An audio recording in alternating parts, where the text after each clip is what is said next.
Hello, everyone, and welcome to another edition of Get in the Garage. We're a music podcast. For music lovers. We have a great show planned once again for you, but before we begin, as always, please remember to like and comment and subscribe to the podcast and share it with all your friends, and we really appreciate all the engagement and everything, so it makes a big difference on our end. So please remember to do that.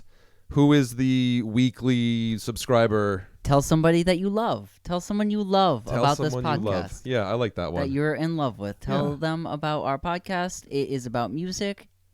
It's wonderful. It is wonderful. It is. So what else is wonderful is what we're going to talk about. So, Luke, why don't you give us a quick rundown of the day? On this week's show, we are giving you music news like we always do to keep you informed in the music world. We have the musical year that was 2005. We are going to run down the year and give you our favorite albums from that year.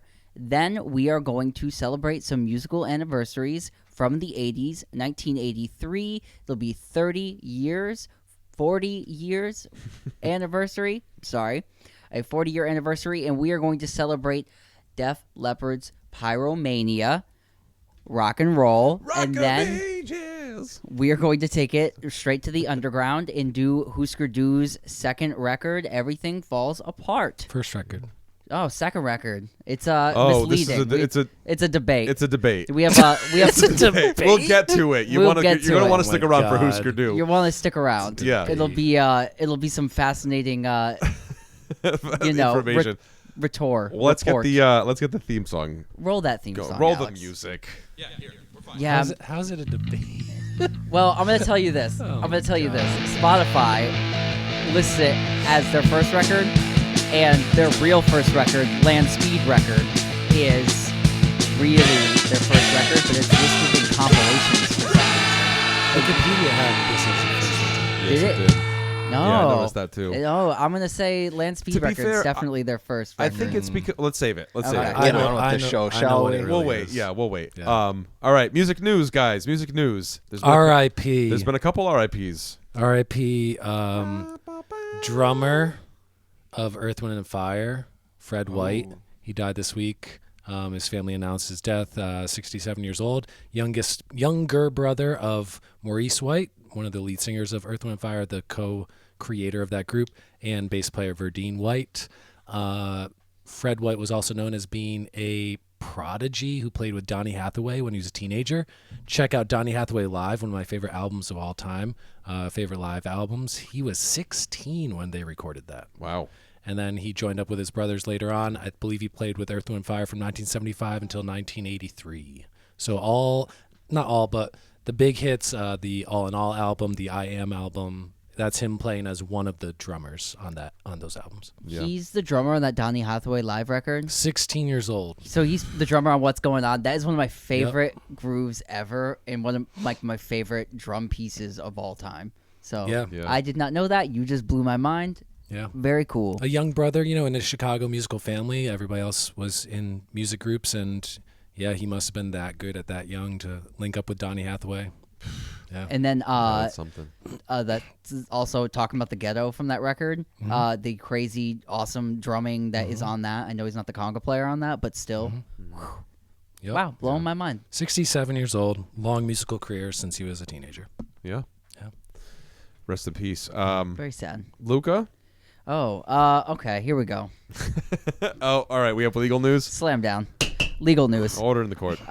Black Sheep, our 90s favorites, are in court, and they are suing their record label, Universal, because they claim Universal has unfairly given them or not given them royalties from their record releases from Spotify. So what the skinny on this is Spotify worked with Universal. This is all supposedly. This is what Black Sheep is claiming, that Universal worked with Spotify to get a reduced royalty payment in turn for shares of Spotify. So this happened in the earlier 2000s when Spotify was a smaller company, and they took a reduced streaming payment rate in return for shares of Spotify. Therefore, they would own a piece of the company themselves.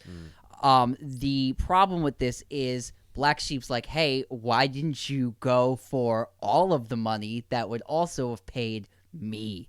Which is a fair argument, I believe, and they think that they have the law on their side in this case, where they should have negotiated better for the artist because that's actually who they're supposed to be representing in these transactions, not their personal selves. That seems like kind of like a payola thing where that's not making sense. So they did sue. It sounds very interesting, and they sued for $750 million. We'll see where this goes. That $750 million. Here's $7,000. Yes. Beat off.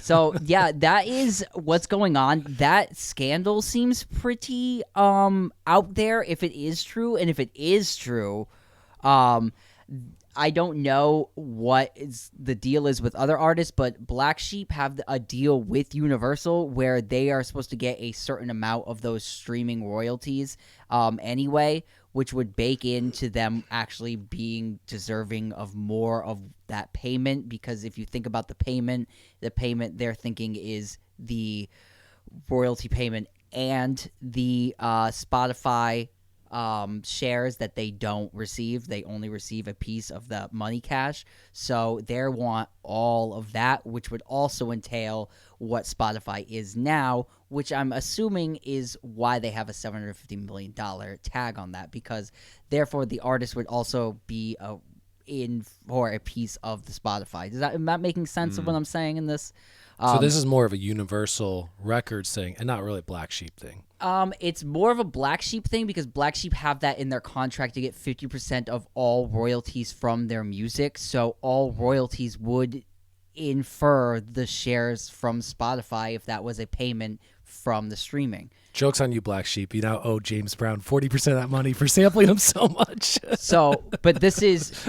I'm wondering if this is going to be another case with other artists that are now going to be like, oh, hey, I'm signed to Universal. I'm going to look at my contract and maybe join in on this lawsuit. Well, yeah, because if that is true, then where does that buck stop? Like, I didn't see any other artists jumping on this bandwagon or getting on, but that was an interesting claim that they are after, and an interesting thing if Universal did do that with Spotify. Either way, so legal news. Something I saw: Foo Fighters are going to return without Taylor Hawkins. They released a full statement that was kind of in memoriam of Taylor and what they went through regarding his death, and how at the same time like the show must go on kind of thing. A message for the new year, if you will. Yeah, sure. So I think they're going to be just fine. It's going to be different. They said that in the letter. They did not say. Yeah, no, there's been no names yet. So, there's been plenty of speculation articles on like Blabbermouth and like Metal.net or whatever, but nobody's really pinned that one down yet. So, speculation. Do you know of any speculated drummers? Well, because I've read those articles, the speculated drummer is the guy that was playing at the tribute concerts. He's a session drummer. I can't remember his name, but he handled the kit for like the entire tribute concert for Taylor Hawkins. Alex, if you could get the name of that drummer for us at some point. Was that Josh Freese? It might be. He also he's drummed with a couple other people. That name sounds familiar. He played with a Perfect Circle and a bunch of other groups. Correct. Yeah, he is the American session drummer. That might be him. I don't know. Yeah. Either way, I think it'll be interesting just to see, the show go on. And like, there's, bands, there's a lot of bands that had this sort of thing happen to them where the band members had passed away. And the question is do we continue to play? Is that really the same band and all that stuff? Yeah. Others suggest Rufus Taylor, a name I'm not familiar with. Son of Roger Taylor of Queen. He's the current Queen drummer. Okay. So Rufus Tiger Taylor. Yep. There are some names thrown in the hat. Yeah. So we'll see. It'll be interesting to see it. So. Anyone else here? I have a quick. I don't know if you have anything else. But I have one more. All right. Let's go hear for it, Jeffrey. Rolling Stone magazine released their list of the 200 greatest singers of all time, and to lots of backlash from people online, Very notably, not that I really care, Celine Dion not on the top 200. Lane Staley not on the top 200. Jeff Buckley not on the top 200. Oh, come on. And Mr. Robert Zimmerman, Bob Dylan at number 15 Are you What? fucking of the a greatest pitchfork? singers. Rolling Stone magazine, greatest singers of all time, number 15, Bob Dylan. Now, they did have a long. Who's got a bright red shiny nose? They did have a long thing about Oh. about technical skills and what great voice means. Blah blah blah blah. That being said, the top 10. 10 Al Green, 9 Otis Redding, 8 Beyonce, 7 Stevie Wonder, 6 Ray Charles, 5 Mariah Carey, 4 Billie Holiday, 3 Sam Cooke, 2 Whitney Houston, number 1 Aretha Franklin. Notably, That was like, all black artists in the top 10, Yeah. and only one contemporary artist, because we don't count Mariah Carey, who is unfrozen every Christmas, but Beyonce is the only contemporary artist in that top 10. Yeah. I don't know. It is what it is. Like, you should see the full list and go online, and you'll see where people are placed and whatever, and their little explanation for why. And I'm a Bob Dylan stan over here, but Bob Dylan is not a good singer by any means in any era. But he's one of my favorite singers. I'll say that. But he's not like if you're making the best singers, far from the greatest singers. No rock singers in the top 10. I believe Freddie Mercury was at 14. I think John Lennon was 12. Yo, come on, man! You're gonna put John Lennon. John Lennon's voice sucks. and just whatever greatest singers means, like, not everything else aside, but like impactful singers. I think like Michael Jackson was like 86 or something. And Was Michael he? Jackson's like a great singer, One of the and most impactful iconic, singers. yeah, right. He's Yeah. also black. Yeah. I'm just saying. Yeah. Yeah. So an interesting list. He's fallen far from, Yeah. You know. you know. What can you do? Like, In other You news, know. Queen's Brian May has officially been knighted. He was accepted into the court of the Crimson King, and he fell down on one knee and he said, "My good sir, I'm thank with the you." Sex Pistols. God save the Queen. God she ain't a human being. She made you a moron. But he was knighted for, quote, services to music and charity work. So I'm not really sure what kind of charities Brian, May Remember is involved in, 1776? Sure, everything. but- Oh, do you remember 1776? I remember. I remember. Who won that one? Oh, that's right. The boys did. Congratulations to Brian May. Yes. It's quite an honor, Sir Brian May. Sir Brian May. He's up there with Paul McCartney now, Elton John. Yeah. That'd be a fun one to deep dive. Who's been knighted? I think Elton John's at a Musicians. higher order of the OBE Oh. than those other guys are. Really? Is he like a duke or something? Like Is he- there's different levels Not Duke. because you can be like a member of the Order of the British Empire. You could be a commander of the British Empire. I think that's what Oh, okay. yeah, I don't. It's what it is. It's Yeah. nonsense. But a lot of the good stuff is a lot of these knighthoods. These Yeah. what would you call it, like a damehood, whatever the female equivalent is. Right. It's like based on their merits in the artistic and whatever world, but also everyone who gets these are heavily involved in charity work and humanitarians and all that kind of good stuff too. Right. So congratulations to Brian May. One of the most iconic guitar players of all time, in my opinion. Oh, if you ever get a chance, watch the video on him explaining his guitar and how him and his father like fashioned this guitar out of like an old desk. 400-year-old dense wood. Yeah. From a fireplace. Just and- crazy. Yeah, and the bridge, him and his dad like Yeah. like hand fashioned the bridge to the guitar itself. It's an amazing story, and he always plays with a coin. pence. Pence coin. Yeah, pence coin. Yeah, so that's why he gets The that red iconic the sound. red special. Yeah. So You want your congratulations. music roundup here? Okay. Your quick on the good. go. De La Soul is coming to streaming. All the classic albums are coming back. I believe it's in March of this year. We are going to get them all back. March 3rd. Yep. Tommy Boy Records got bought out finally, and so we are getting the classic De La Soul canon back on streaming for the first time. David Byrne performed with Miley Cyrus on New Year's. It was awkward and kind of weird and kind of fun. So that happened. Paris Hilton is she re-released her classic single, guys. The Stars Are Blind. I don't know if you remember this classic hit. A tribute to Stevie Wonder. So she was number 15. She was number 16 on the 200 damn it, greatest. Just missed out. and So we got re-release of The Stars Are Blind, Paris's version. So she can get all the money from all the streaming. Throwing some shade the Taylor Swift way, kind of like she's that. been smart. Yeah, and it's Money, kind of man. like a cute like knockoff rip of that. And we're getting the musical career of Paris Hilton is getting revived this year. We're getting more music. I can't wait to hear this Trash Ball Fire and really love it because it's probably going to be like some crazy awful music, and it's going to be either fun or entertaining or somewhere in the middle. But I thought that was fun because I Tell me how remember it is. We'll see. I wanted to bring you back to when Paris Hilton had a musical career and The Stars Were Blind. You ever see that video of her freestyling to Snoop Dogg? I think I have. Oh, it's awful. Real quick, two You more. mean that's hot? That's sorry. Two RIPs too that I forgot to mention. Anita Pointer from the Pointer Sisters passed away at 74, and Modest Mouse drummer Jeremiah Green died at 45. So RIPs to them as well. So, shall we carry on? We shall carry on. Are you guys good with music news? We are. We now go to a reoccurring segment where we discuss our favorite albums from certain years. The year we're discussing today is 2005, a banner year. This is the year I was a junior and then a senior in high school.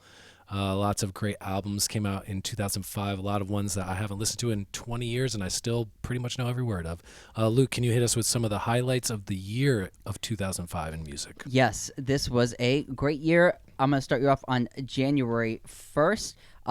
Copyright law started to expire in Europe from songs from 1954 and earlier, which led to a mass of European bootlegs, which we are still seeing to this day. Michael, do you see a bunch of European bootlegs all the time? Yeah. Yep, they are in the vinyl world very heavily, so that happened. January 22nd, I wanted to highlight the Tsunami Relief concert was held at Wales, and it was the largest UK concert since Live Aid in 1985, so that was a pretty big event. I also wanted to highlight it because that was when we were doing all those charity concerts, in droves. They were like really popular at the time. Wanted to bring that back. February 8th, Matchbox 20 frontman Rob Thomas releases his solo album Lonely No More and left the band. It went number 1 That's on a great song. Adult Contemporary. Great song. Are you a big fan of the Rob Thomas solo I'm a big record? fan of that song. Oh, Yeah. we gotta roll back the years here. Yeah. I forgot he left the band. That was a remembrance. February 13th, the 47th Grammy Awards happened. In California, Ray Charles was a big winner and won 5 awards. He had that Duets album that came out, and it was very popular, and I wanted everybody to remember Genius that. Loves Company. Yes, it was the name of that record. Also, John Mayer won Song of the Year for Daughters and ripped it in half and gave it to Norah Jones and gave half of it to Norah Jones because he thought she deserved Song of the Year. So that happened that year. Very interesting. What else we got here? We got February 22nd. Oh my God, Blink-182 go on their first hiatus, guys, and everybody just really went up and stink about it. They continue to hiatus in and out throughout the 2000s. March 29th, Mariah Carey, who was actively releasing music, released the single We Belong Together from her 10th studio album, The Emancipation of Mimi. The song would hold the number 1 position on Billboard Hot 100 for 14 weeks, the highest record for the entire decade. Also wanted to note, on March 29th, Will Smith posed his comeback album with Lost and Found. I think his song was Move Back, something like that. But a Will Smith musical comeback was also launched. Nope, you guys didn't buy it. Neither did the public. Neither did I. April 12th, Mariah Carey released The Emancipation of Mimi. Finally, April 19th. Mike Jones released his first studio album entitled "Who Is Mike Jones," and which led everybody my age for the next 5 years to go randomly in the hallway at school. Mike Jones. For no reason. I never. Really? Yeah. You just be Mike Jones. No Mike reason, just be Jones. yelling No it. reason. That happened on Wow, April 19th. you're bringing me back. Yeah, right. That was Holy 2005. Changed your Wow. life. May 2nd. Legendary blues rock band Cream reunites at the Albert Hall. One of the lamest reunions of all time, in my opinion. You ever watch that? You want to watch Eric Cream has Clapton? gone bad. The Cream went bad. The cream is curdled, man. You want to watch Eric Clapton sit in a chair? Fucking old sock himself. Do you guys? Okay, so do you guys So remember weird to this? say Because that. this struck back a chord in my memory. Linkin Park issues a press release. How does Linkin Park make the roundup every time. God, 2005. What's your priority? Linkin Park. They were demanding an end for their contract with Warner Brothers on the grounds that the label failed to meet fiduciary responsibility in marketing their album that came out that year.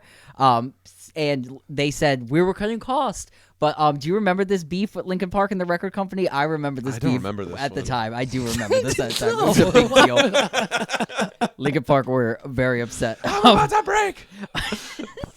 May 6th, Audio Slave So becomes, you're on the record. May 6th, Audio Slave becomes the first American Now rock we're group talking. to perform in Cuba. Can we get the proper Now we're pronunciation? talking. Cuba. Cuba. Thank you. Now we're talking. So I had that DVD as well, live in Wait, Cuba. they played in Cuba. Yeah, they in were the- 2005. Yeah, they were the first rock band. Oh, okay. Yeah. Oh, nice. Yep. So they you they go. opened up the doors and then shut down their career. Gorillaz released their studio album Demon Days on May 23rd. May 25th, Carrie Underwood, the queen herself, wins the 4th season of American Idol. I thought that was of note because I remembered her name. June 12th, Pink Floyd announced that they will reunite with former bassist Roger Waters. Boo.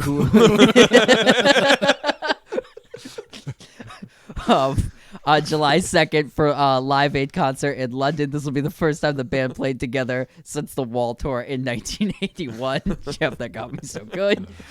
June 13th, Michael Jackson's found not guilty. June 15th, Destiny's Child announced they will disband on completion of their world tour.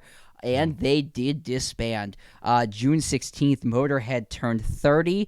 Thought that was great. June 18th, Green Day filmed their Bullet in a Bible DVD, which was really big with us youth back in the day. A great Christmas companion piece to the year after, which you got American Idiot. So I want to throw that in. Little Kim was sentenced to jail on July 6th after she did not snitch in 2001. So she knew knowledge of a crime. She wouldn't snitch. They sent her to jail because they knew she knew. August 9th, Stain released Chapter 5, becoming their 3rd straight studio album to hit #1 on the Billboard 200 You album just keep charts. getting worse and worse. Yeah, what is the criteria? Yo, when I saw this, I was like, there's no 2005 sucked. there's no fucking way. Stained had a #1 album in 2005. I looked it up. That fucking shit went #1. Dude. Straight Hey, to the man. top. So they had 3 straight #1 albums. Just want to remind everybody that. August 18th, Interscope Records reports Eminem has entered rehab, which is very sad. And he also released... Wait, it's sad he went to rehab? I meant... You know what I meant. I meant it's sad that he was going through these problems at the okay, time. Not that he went to rehab. It's Real great that he shame, went to man. rehab. It's a shame that he had to go like 3 times after this, probably. August 26th, Rihanna releases her first studio album. Upon the replay, becomes a hit. August 28th, Death Row CEO Suge Knight is shot in the leg at the VH1 Video Music Awards. Nobody is found to be the suspect of this crime. September 2nd. Nope, that's... September 2nd. The Hurricane Relief concert airs on TV, and Kanye West makes the classic quote, George Bush does not care about black people. One of probably the most classic quotes of the entire decade, if not that year. Also, we are very sorry for Mike Myers for having to live You next just to that stood moment. like this. Who went, I know, but come on, man. Yeah. So funny. Jesus. I'm just here to promote Shrek 2. Literally. It's a shame about that hurricane you guys had. It really was. I mean, that's all I really got for the year. Link Ray died November 5th. Guitar Hero was released on November 8th, which really took a storm. Yes. Guitar Hero changed everyone's life and remember. really brought classic rock radio and probably like streaming into what it is now in a lot of big ways.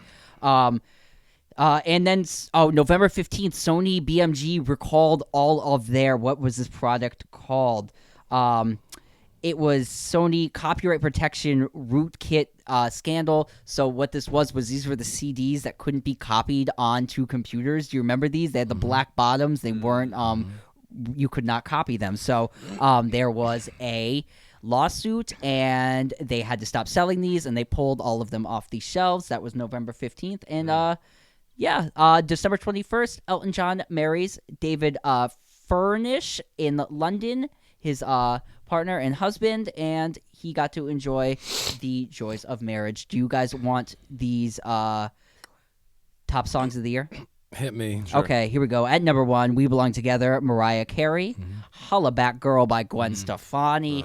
Let Me Love You by Mario. I don't even know that song. Since You've Been Gone by Kelly Clarkson. Great tune. 1-2 Step. Sierra featuring Missy Elliott. We have Gold Digger by Kanye West and Jamie Foxx.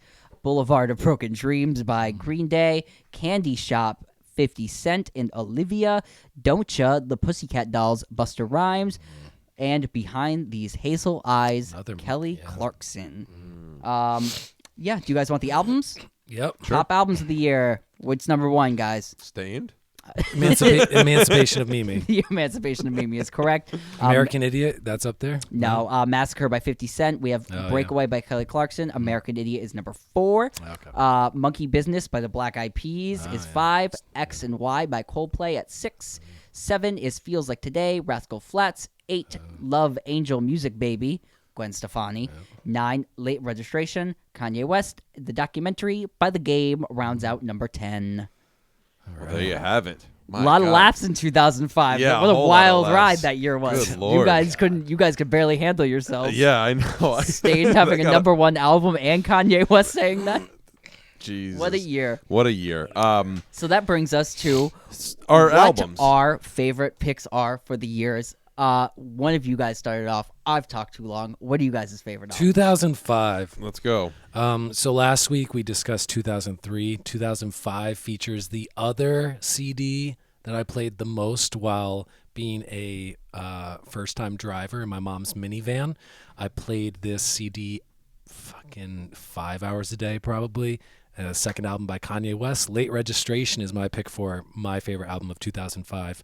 It's I believe it's 21 tracks. It's like an hour and 10 minutes long. Features hits like Gold Digger, but also like some of the more, the hidden tracks that I enjoy the most in his career. Like I love Roses. I love Hey Mama. I love Gone.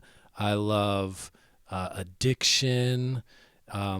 This is a great album that's primarily produced by Kanye West, like most of his early stuff. And it's co-produced with John Bryan, who is a soundtrack composer and a producer who worked with Fiona Apple, who is a multi-instrumentalist and had a hand in doing a lot of the orchestral production on this album. He was a co-producer on like half the tracks.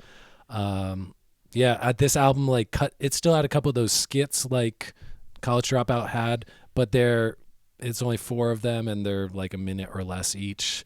And I just think this was like a more mature Kanye West. And the first album he worked on for like 5 years, and then the second album you always the sophomore slump, like now you got to write another thing after you've been working your whole life writing your first one.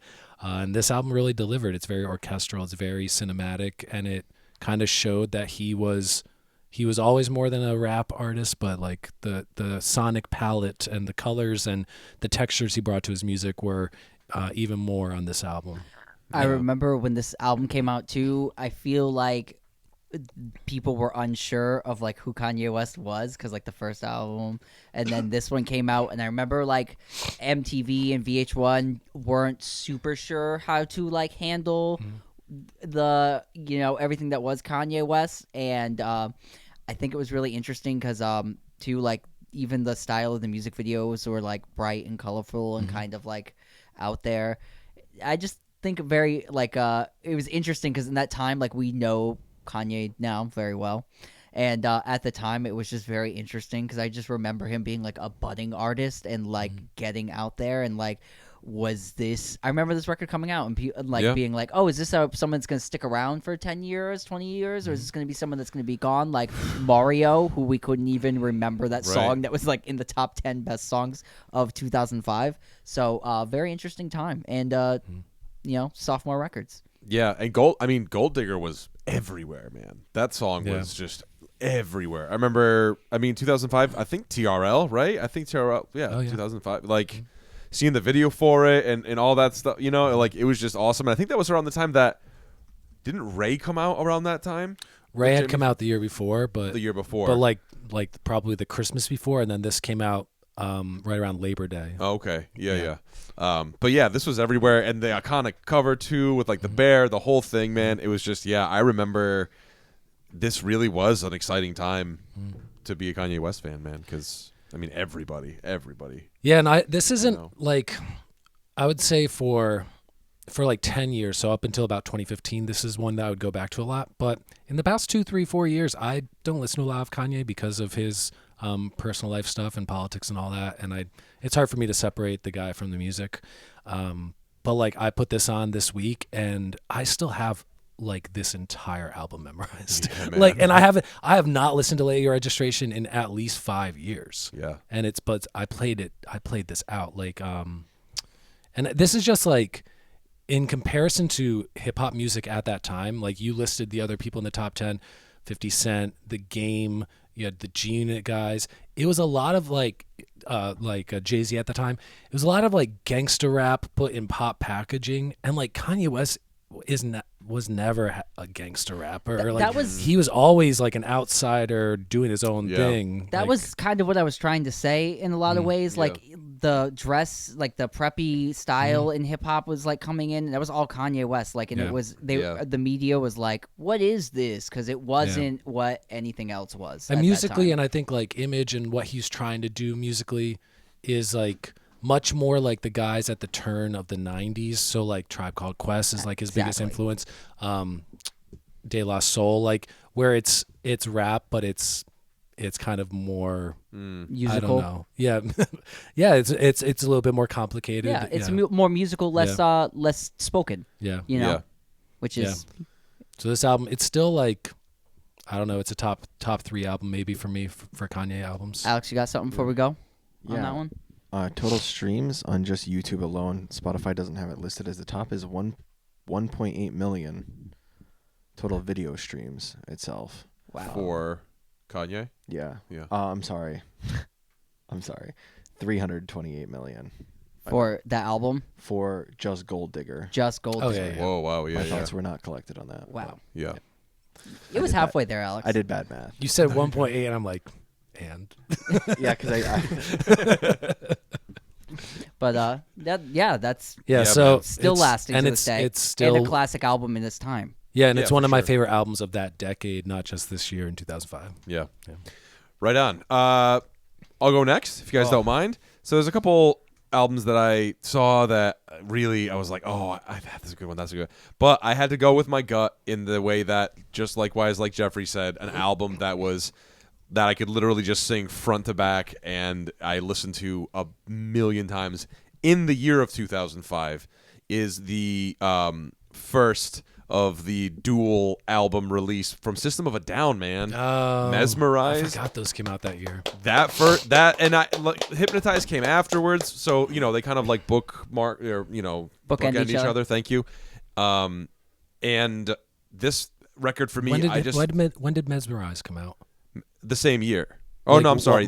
What month? So this was released May 17th, And then and Hypnotize was released November 22nd. Okay. So, I thought one was 22. but this was an album that I remember like in the car listening to this constantly.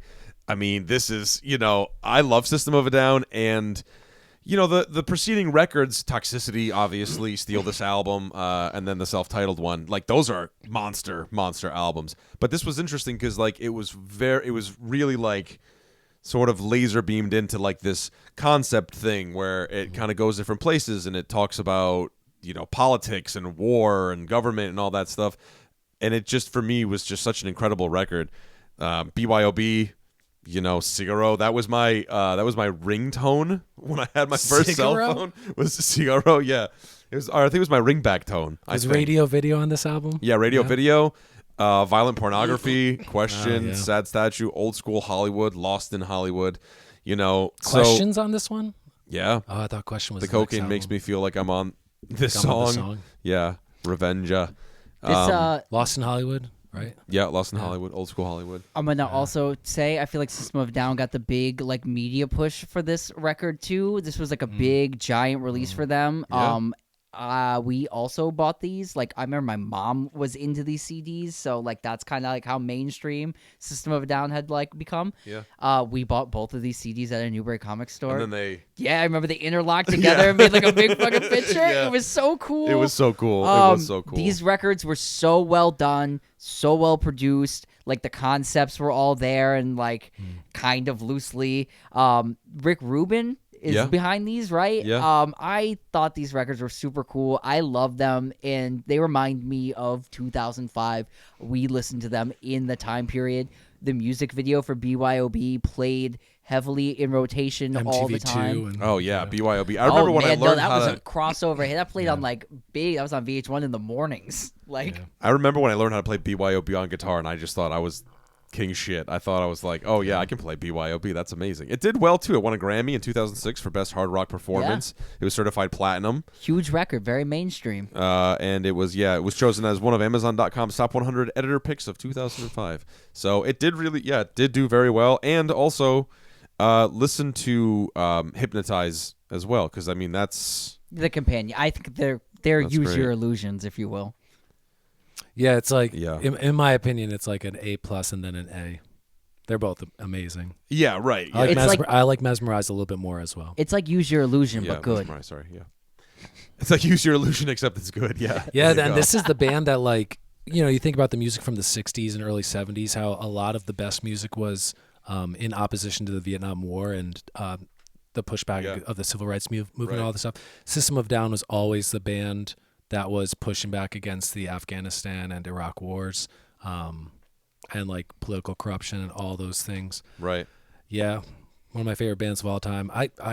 This just missed me. It wouldn't have made it, but this is a top 3 from that year for me. I Yeah. thought this was going to be a Jeff pick for sure, Yeah. but then I saw the Kanye album on there, and I knew he was going there. No, I love System of a Down. So Luke, what did you pick? Oh, I've been hiding this shirt all show here. I'm going to rip it out for you. Oh, there he is, Noodles himself. Oh man, don't you know it? I am choosing the Gorillaz album Demon Days. Oh man. Again, Curveball, little curveball here. it is a curveball. So when I was looking at the albums released in 2005, I was like, I was looking at all the records, and I bought a lot of CDs in 2005 that I still own, and some that I don't own anymore. But I did buy a lot of those records in that time. But Gorillaz Demon Days for me was an album that I feel like every time I go back and listen to it, it's better than I remembered it being. Really mind-opening album at the time. I've never listened to anything like that before.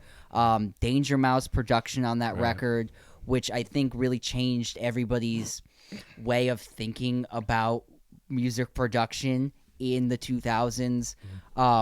So the Gray album had come out, which is the mashup of the White album and the Black album by Jay-Z. Danger Mouse produced that. The singer of the Gorillaz is Damon Albarn. What's his last name? Albarn from Blur. Albarn. Okay, I just never had heard anybody say it out loud Damon before. Albarn. Thank you.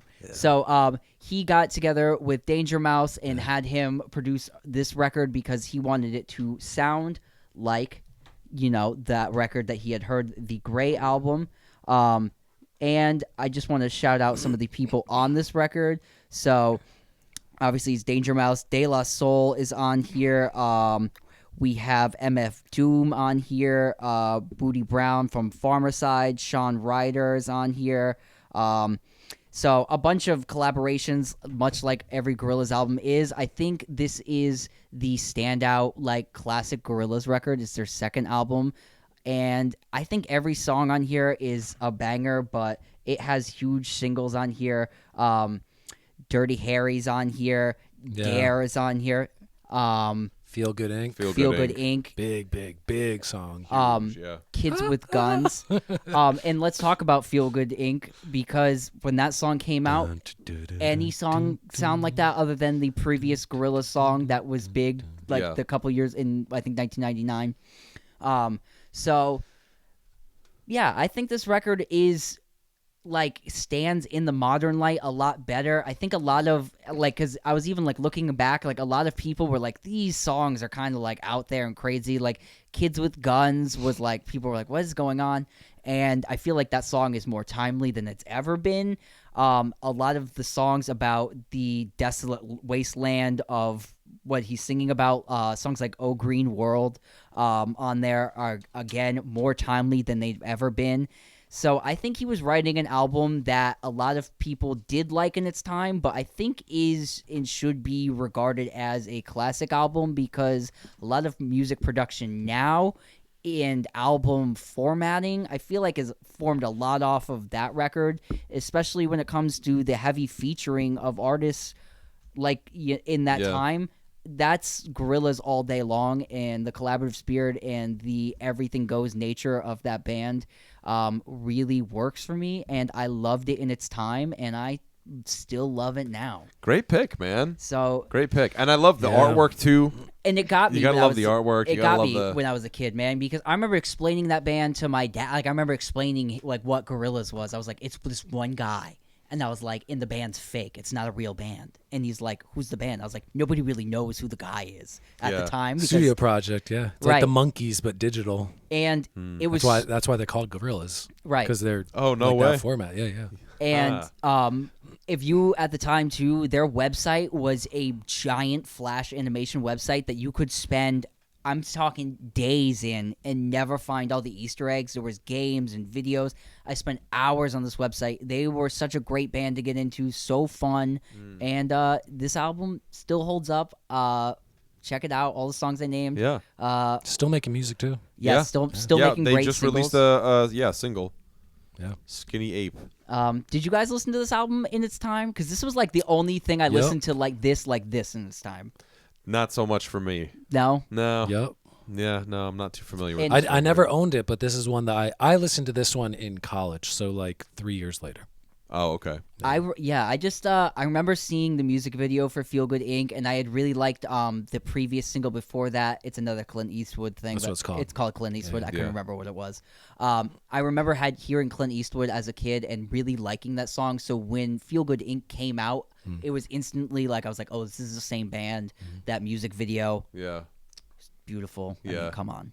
Yeah. Yeah. Cool, man. Cool. Right on. Well, there you have it, guys. 2005. What a wild year, full of all kinds of. Year. What a great year. It almost made us cry from laughter. So any honorable mentions? Yeah, actually, I had a couple. Fiona Apple's Extraordinary Machine came out in 2005. Z by My Morning Jacket came out in 2005.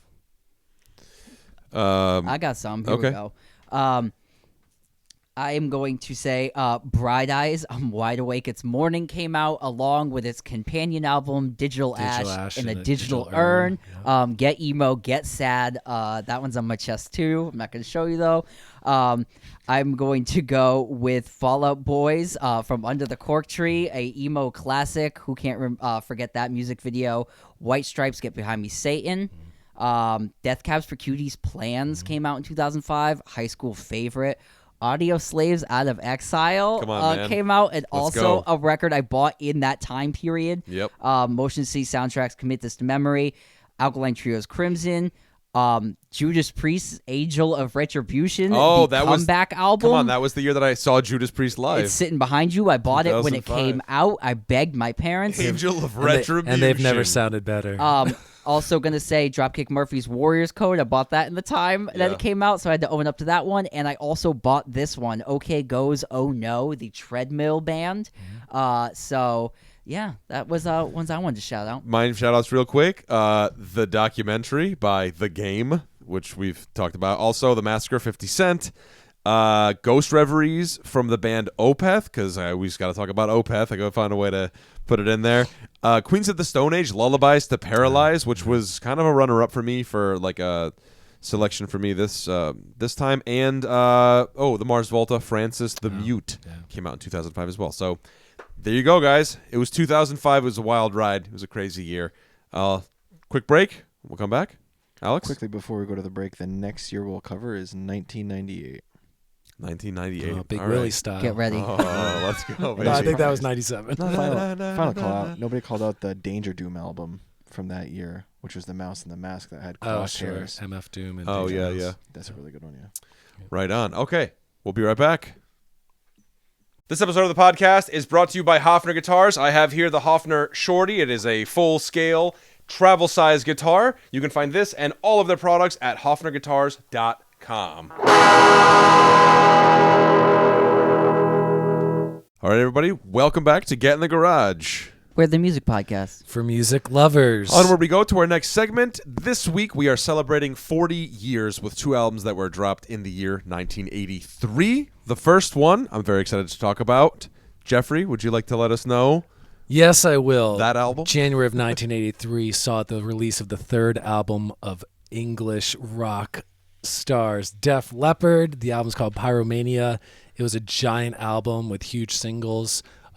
This album was produced by super producer Mutt Lange, who did Back in Black and a couple other AC/DC projects. This album's known for its 50 layers of guitars, its 30 layers of harmonized vocals, its stadium stomp. It's bigger than life. It is like a laborious thing that they spent a year working on, a year in the studio working on. Notably, this album has some great epic drum sounds, but almost none of the drumming is actual real drums. This is cymbals are all played by Rick Allen, but all the drums are all electronically programmed on a Fairlight CMI machine. YouTube it. It's a really cool, early supercomputer synthesizer. This is the last album with original member Pete Willis, who plays guitar in all 10 tracks, but was fired from the band halfway through the recording sessions. They brought in Phil Collin to play on everything, do guitar solos on 5 of the tracks, alongside Steve Clark, the other original guitar player. Joe Elliott's voice is it's like that Brian Johnson from AC/DC, but just even whinier and I don't know, a little more dated and all that stuff. Has great bass playing by Rick Savage. This is Rick Allen, the drummer, before he lost one of his arms in a motor vehicle accident. But like I said, you only need one arm to play all those cymbals and stuff anyway. Big songs from this were Photograph and Fooling. Rock Till You Drop, Stage Fright. This is the bridge album in between the early new wave of British heavy metal days into their super stadium rock of Hysteria and Pour Some Sugar on Me and all that kind of stuff. I love this album. What do you guys think about it? I love this album. I do not.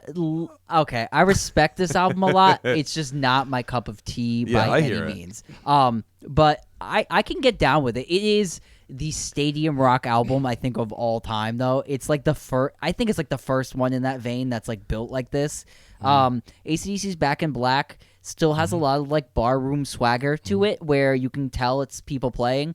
This is the Pro Tools model before Pro Tools was a thing, and it's very hard to do at the time. It's so intense. This album is from the minute you start, it doesn't stop, and it's at 10 the entire time. So that is this record, man. It is if they're 80s rock and roll records, I mean, rock and roll bands faltered big time in the 80s. This is a great, dense, solid rock and roll record with great, huge hit singles that crossed over in a big pop way. So it was a good thing for rock and roll. I think it was a good thing for pop. In a lot of ways, it was a lot of Death Nail in that old school style rock and roll, and a lot of the flash and flare of the new that came in. But I'm here for it, man. I'm here for the giant choruses. I have to say, where there wasn't the songs the big choruses I knew, that's why I was okay, and I was a little harder to listen to a little bit. But those fucking singles are so good. Oh, they're so good. I know man. you fell in love with this record. I really did, and I really enjoyed this record, man. I loved it so much. I love like the the gang vocal style thing that happens, but it's just so pristine and clean and squeaky clean. And look, like I love a rough recorded album. I like, and we'll talk about one after, but like I'm into that kind of thing. I like the rawness. But this, it's just, I was watching a thing and Joe Elliott was talking about how people were like, well, it's too clean, it's too produced and blah blah blah. But if you think about it, it is the first of its kind, because really at the time, who are their contemporaries? Sort of like the Van Halens, I think they're Quiet Riots. You know what I mean? Journey. No, I would say their right? contemporaries, like in the real sense, are the new wave of British heavy metal, which like you wouldn't think is going to be like Iron Maiden and like heavy metal bands. Right, but looking back, this is much more like Right. the So Journey, the Boston, those kind of. Yeah, but it's like it's so much more spit polished and shined, and obviously it's the precursor to. I'd say Journey is Hysteria. their biggest contemporary, Right, and right. Journey also released a big album this year too. I can't remember the name of it, but It might have been Evolution. it's the one with the head on the cover. Oh yeah, I know what you mean. But for me, this is like because they toe that line of like metal and pop, and it's in my opinion, I just think that it's done so well. I love Rock of Ages, I love Foolin', Coming Under Fire, action, not action, not words. The back half, like it holds up for me, but Rock Till You Drop. And that's the thing too. It's anthemic. It's all that stuff. Every chorus you can picture 30,000 whatever people singing along with you and all that stuff. You know what I mean? It's just Journey's Frontiers was released That's what it is. '83, and Looks that like has Tron. Yeah. Faithfully on it. Right. Yeah, So, but that's what I'm saying. This has the harder edge. It has that bite and that grit to it, but it's so sellable too. It's so commercially viable. You know what I mean? It just has that. Okay, it well, has that thing. Even though it didn't Too do Late for Love is like one of the first power ballads of its time. Every '80s band after that ripped that shit off, like too late. But it's too late. it was And like then- every '80s band after that just ripped everything off that they did. Yeah, I mean, Because it's like the Rats and the Wasps and the Cinderella Cinderellas and the Poisons and the they were like the first. You know what I mean? absolutely. Skid Row. In the way that Skid Row, Van yeah. Halen revolutionized rock and roll in 1977, in the way everybody was playing guitar, this record revolutionized the way people, big rock bands recorded records, and Right. really never look back. This way of thinking really is the way of thinking now in recording a modern rock band, and Mutt Lange and Def Leppard produced like the blueprint for modern rock production on this record. This is yeah. it in a nutshell. The gun shell snare hits on every single snare hit sounds like a gun goes off. It's so intense, the vocal being so straight on. Especially on that song Too Late, when the drums are like don't be too late. It's so like, so dramatic, and like I like that they put like the song for the ladies on there, like, you know what I mean? Yeah. Like, there's so much love and it's too late to love me. There's a lot of like, you're never getting another chance to do this, or like it's either like it's too late to love me and you're never getting another chance and this is so desperate and heartbroken, or let's fucking rock, and there's like almost no in between. The last song was pretty interesting, Billy Got a Gun. That was forward like leaning. It was the song I liked least on the record, but the most interesting one to me, because I was like, oh, this had all these sound samples in it, and the drum exit on the record sounded like a Beastie Boys like rip was about to go off, which I thought was really cool. So I mean, there's a lot to it. Also sounds like a Mission Impossible song, right? Like, Oh yeah. kind of thing. And this album was worked on, I think, in the studio for 11 months, and this was recorded onto 24 channel tape. They said that they worked on this so much, put so many layers on and off of it, that like the tape was disintegrating when they went to mix it. Oh, I believe it, man. And other fun facts, Thomas Dolby of She Blinded Me with Science fame plays keyboards on this album. Science. Yep. Rick Allen, like, talk about a different era really in music, but this was their third album. Rick Allen was 18 when they recorded this. Wow. Cause, Wow. and the rest of the band was like 22, 23. Very young. Yeah, crazy. And this, like, if you like this, if you think this is a big album and this is like massive and like arena rock, this is like sounds like a demo compared to Hysteria, the next album. Like this is like all the blueprint for what they learned and then like went to the even more extreme on the next album. Right. What do we think as a rating of this album if you're gonna hit it? I'm gonna be honest. This is like at least a 9. Yeah. This might be a 9.5, Whoa. 9.5, but this is I'll say a 9. This is a strong 9 for me. Yeah. I'm gonna go 8.5. But I listened to this thing front to back, and I was like, "Oh yeah, I love this record. This record's dope. I love this." I'm gonna say 7.5. And this is my personal taste. This is a great record if you're into this record. I just don't like Def Leppard that much. But I respect it, man. Like, Yeah. I know. I'm just like sipping on the haterade. But yeah, for me, to sit and listen to this, my musical taste, this is a 7.5. There you have it. Before we move on, though, I just really fast wanted to throw out this fun tidbit. In the guitar solo of Rock of Ages, they shout backwards vocals if you play it backwards, and they say like "Down with Russia," which I thought was very fun, and rock and roll. So that was really cool. Oh no, I'm sorry, I have it right here. Fuck the Russians and somebody has herpes. So if you play it backwards, it was Wow. fuck the Russians. The Cold War was going on hard at the time. Yeah. So still to this day, I think Def Leppard have the right stand in their backwards vocal messagings. But I just wanted to throw that out there. Satanic messagings on the Def Leppard record. So there you have it. Pyromania. And then in 1983. contrast, our other album from January of 1983, Luke, can you tell Yes. us a little bit about this album? I will bring you up to focus with the album Everything Falls Apart by Hüsker Dü. We will talk whether it's their first or second release, but this was released on Reflex Records, their own record label, and was recorded in Total Access in Hermosa Beach, California, where everybody from SST recorded their albums, and was produced by Spot, who did all the Black Flag records and Minutemen albums.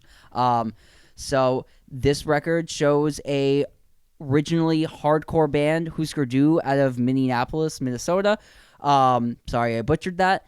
And this shows them in transition from a straight hardcore band doing the hardcore punk style into a college rock choruses, melody, melodic singing. So this shows a mix of the two forms of that. This is a hardcore / college rocky record, leaning more towards the hardcore.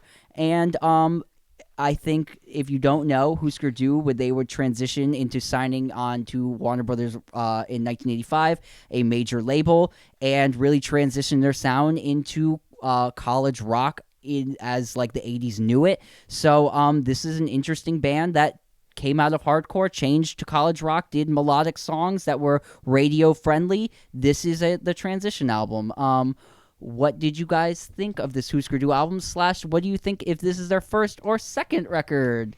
This is what, 12 tracks maybe? 19 and a half minutes long? Oh, it's 19 so and good. a half. I also wanted to shout out the Wikipedia article love here. it. Land Speed Record is the debut full-length record by Hüsker Dü, which was released on New Alliance Records, the record label of the Minutemen. Now, do we think that one was maybe a compilation of singles all packaged together? No, this was Land Speed Record is a live record that was recorded and first studio album. yes, this is the first okay. studio album, first long player. That is the dispute. Judges here. ranking, does that make it its first album?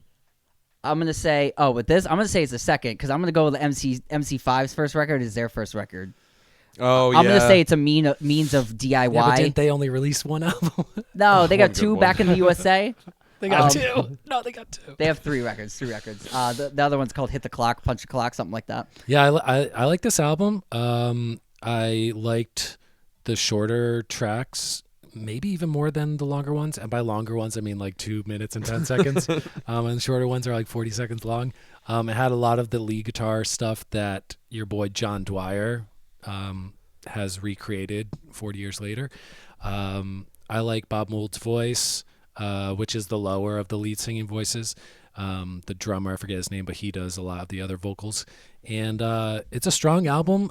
This is not like my kind of music I go to, but much like when we went over albums, I believe they were from 81 or 82, the punk albums we reviewed one time, like that Minutemen album. It reminded me of that, a little bit more straightforward than that Minutemen album, a little less jazzy and complicated and stuff like that.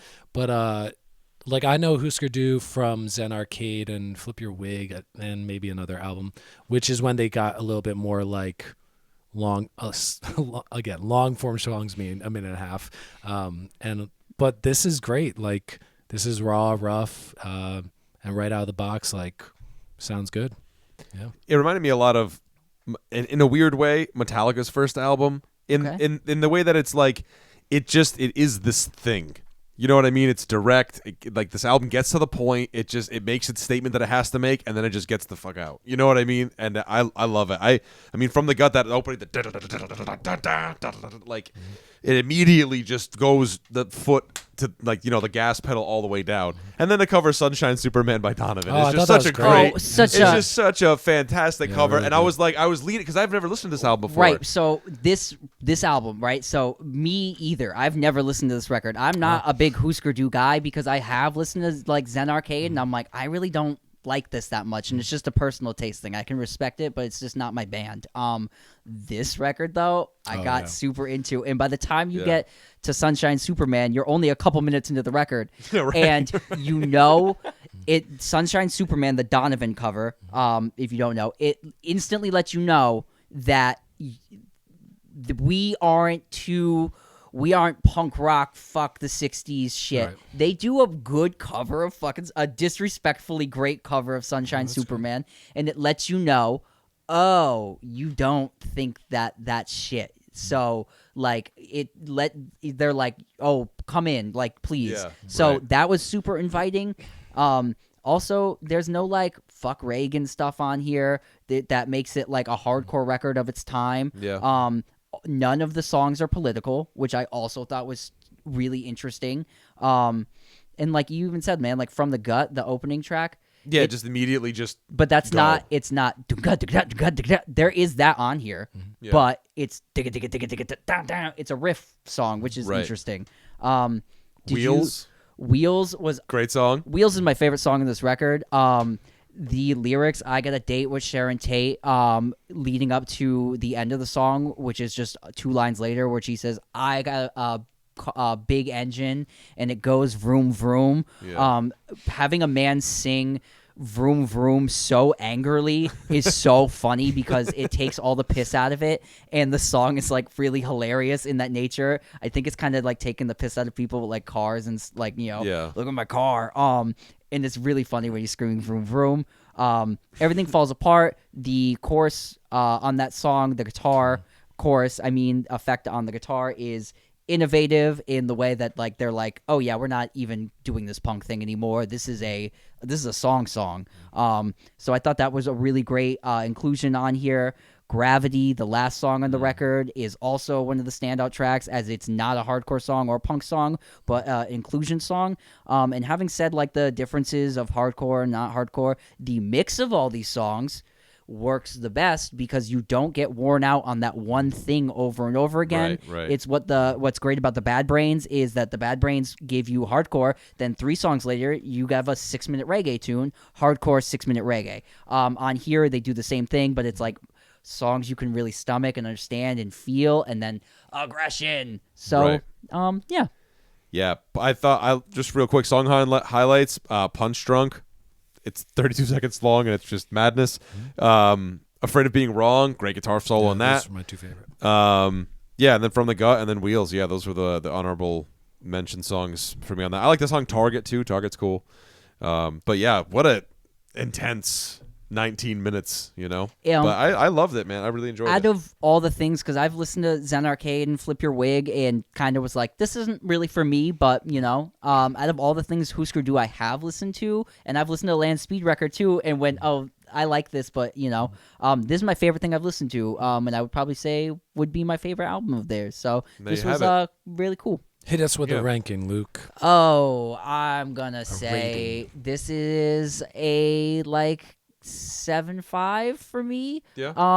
I think it's really well done and like rounded well. It's just it's a great record in that style. I think there's more growing into it. And if you like punk music, you'll love this record. If you like Blink-182 and Green Day and all of those bands, The Offspring, a lot of that is born out of this record right here, and there's a lot of great stuff to come back to. So 7.5. I'll raise you a 0.5. I'm just gonna give it a solid 8. I love debut albums. I love killer debut albums. I love albums that come in, punch you in the face, and run away. Like, I love that. That's why I'm giving this album an 8. Yeah, I'm giving it an 8 as well. 19 and a half minutes long. Bang, bang, bang, bang, bang. Solid. Yeah. Yeah. In and out. And it's got a 32-second song on there. That's the shortest song, I think. 32 seconds. Followed by a close 34 seconds. What an epic. The next song is 34 seconds long. To be note before we left, I would also like to shout out the mustache in Hüsker Dü. So please check Ken it out. Norton's mustache. It's bass player. Nope, it's what's his name? Grant Hart, the drummer, I believe. Nope. No, No, it's the bass player, Ken Greg Norton. Greg Norton. That is such a great mustache. Great mustache. One of the best mustaches in rock and roll. So please check that out. And yeah. Yeah. Well, there you have it. What do you guys think? Do you like the Hüsker Dü album? Do you like Def Leppard? Also, shout out to Kevin. If you're watching this, Kevin, Def Leppard, rock and roll. All right. Until next week, guys, this has been Get in the Garage. Don't forget to like, follow. comment, and subscribe. Thank you very much. Share with someone you love. Share with someone you love.